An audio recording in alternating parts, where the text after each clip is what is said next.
Halo, nama saya Ricky. Ini video bagian kedua dari 5 Love Languages. Oke, kalau kamu belum nonton video pertamanya, bisa cek dulu di sini. Oke, jadi seperti saya bilang, setiap anak pasti punya bahasa cintanya yang berbeda masing-masing. Oke, jadi di sini kita bakal bahas gimana kita bisa tahu apa bahasa utamanya supaya mereka bisa ngerasa untuk disayangin sama orang tua. Dan saya bakal bahas juga beberapa kesalahan yang orang tua sering jalanin dan gimana cara menghindarinya. Oke, jadi gimana caranya untuk tahu apa bahasa cinta utama anak kita? Pertama, kita observe how child express to you. Jadi kita perhatiin gimana anak kita mengekspresikan rasa sayangnya kepada kita, orang tua.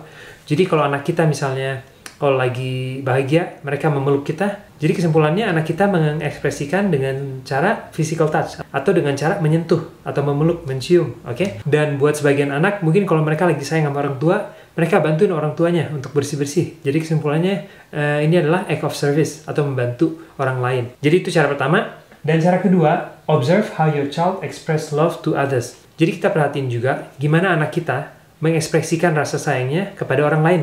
Mau itu ke adiknya, kakaknya, atau temennya. Oke? Anak saya sendiri yang pertama, dia suka memeluk adiknya. Kalau lagi sayang sama adiknya. Kalau lagi berantem ya enggak.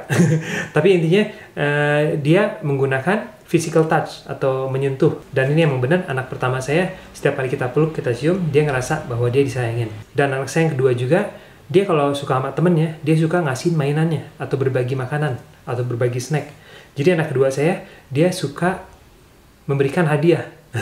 Oke, jadi ini cara dia mengekspresikan kepada temennya. Oke, jadi itu cara kedua untuk cari tahu apa bahasa cinta utama anak kita. Ketiga, listen to what your child requests most often. Nah, jadi kita perhatiin juga anak kita seringnya minta apa.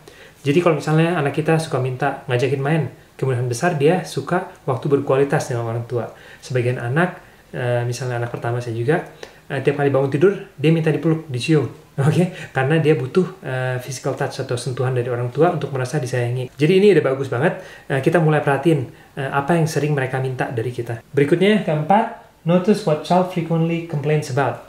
Nah, jadi kita lihat juga keluhan anak kita.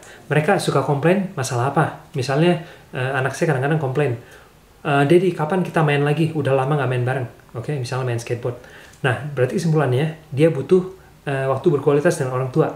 Oke, ini kemungkinan besar bahasa utama untuk bisa merasa disayangi buat dia. Oke, dan sebagian anak juga mungkin mereka minta dipeluk kalau misalnya lagi rewel. Oke, jadi kita perhatiin apa yang mereka sering komplain, mungkin itu adalah bahasa utama cintanya. Oke, ini kelima, ide bagus juga, give two choices. Jadi kita kasih dua pilihan. Misalnya hari Jumat ini, Daddy nggak ada kerjaan, kamu mau pergi main skateboard bareng, atau kamu pengen digocekin makan favorit kamu, pizza misalnya. Kalau dia bilang pizza, kesimpulan dia butuh hadiah. Oke, untuk merasa disayangi. Atau misal pengen ngajak main bareng, kesimpulannya dia butuh waktu berkualitas dengan orang tua. Oke, jadi itu 5 cara dari buku ini gimana kita tahu bahasa cinta anak kita supaya mereka bisa merasa lebih disayangi sama orang tua. Dan dari buku ini juga ada tambahan tips, kita bisa jalanin 15 minggu eksperimen. Jadi di sini sebagai orang tua, kita coba misalnya selama seminggu atau 2 minggu, kita kasih lebih banyak physical touch atau sentuhan dari orang tua. Jadi misalnya tiap kali mereka bangun tidur, kita peluk, kita cium. Sebelum mereka berangkat sekolah, setelah mereka pulang sekolah misalnya, atau misalnya sebelum mereka tidur, kita peluk dulu dan cium dulu. Dan kita perhatiin juga gimana perilaku mereka, apakah lebih positif setelah kita peluk dia tiap hari. Oke? Dan ini kamu jalanin selama 2 minggu, setelah itu kamu seminggu istirahat dulu, jangan peluk terlalu banyak. Oke, jadi kita perhatiin lagi gimana perilakunya, apakah berubah, apakah lebih negatif. Oke, dan nanti pas minggu keempat kita jalanin love language yang kedua, bahasa cinta yang kedua, misalnya quality time. Jadi mulai dari minggu keempat kita main bareng sama anak lebih sering. Oke, dan kita perhatiin juga gimana perilaku mereka. Nah, jadi ini tergantung, kita monitor terus selama beberapa minggu ke depan. Kemungkinan besar kita bakal tahu apa bahasa cinta utamanya.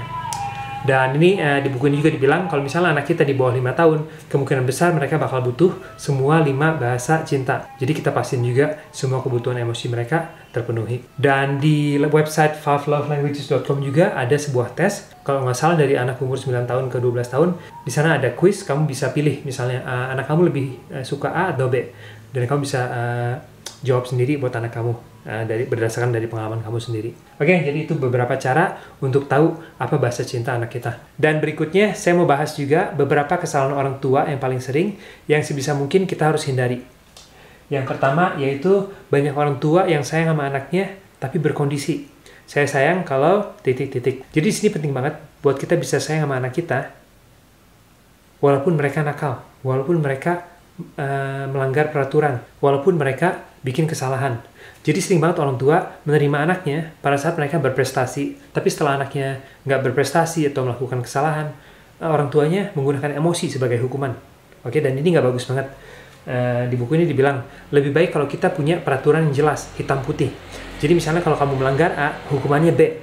Kalau kamu melanggar C, kamu hukumannya D. Dan masalahnya di sini banyak banget orang tua yang menghukum anaknya tanpa ada konsistensi. Banyak banget orang tua yang menghukum anaknya berdasarkan emosi mereka pada saat itu.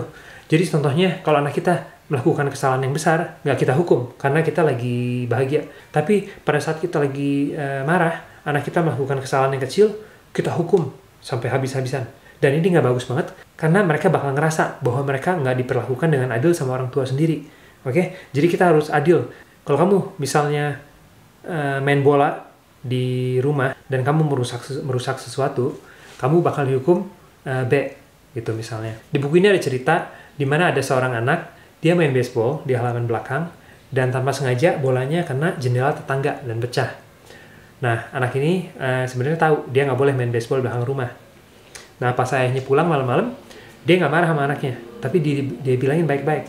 Dia datang ke rumah, dia peluk dulu anaknya. Setelah dia peluk, ayahnya bilang, saya dengar tadi siang kamu main baseball ya di belakang rumah, dan bolanya kena jendela tetangga dan pecah. Oke.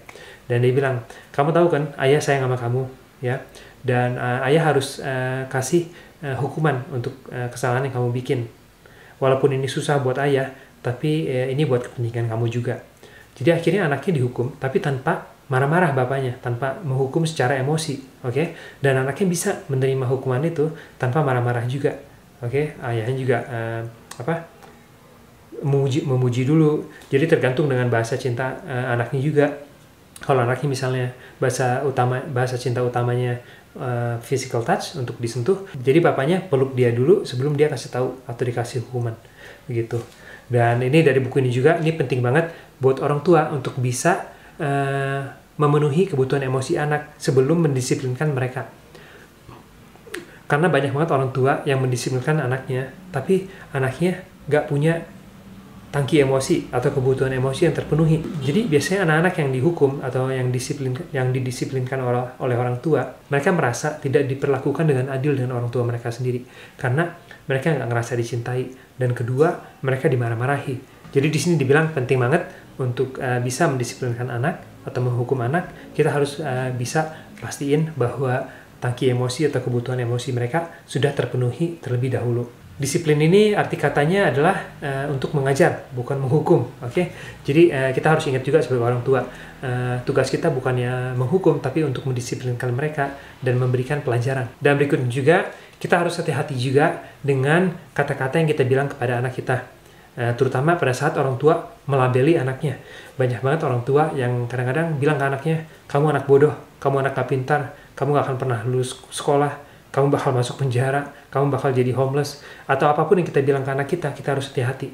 Kenapa? Pada saat kita marah, kita melabeli anak kita, mungkin kita bilang cuma sekali, dan kata-kata itu bisa teringat sama anak kita sampai seumur hidup.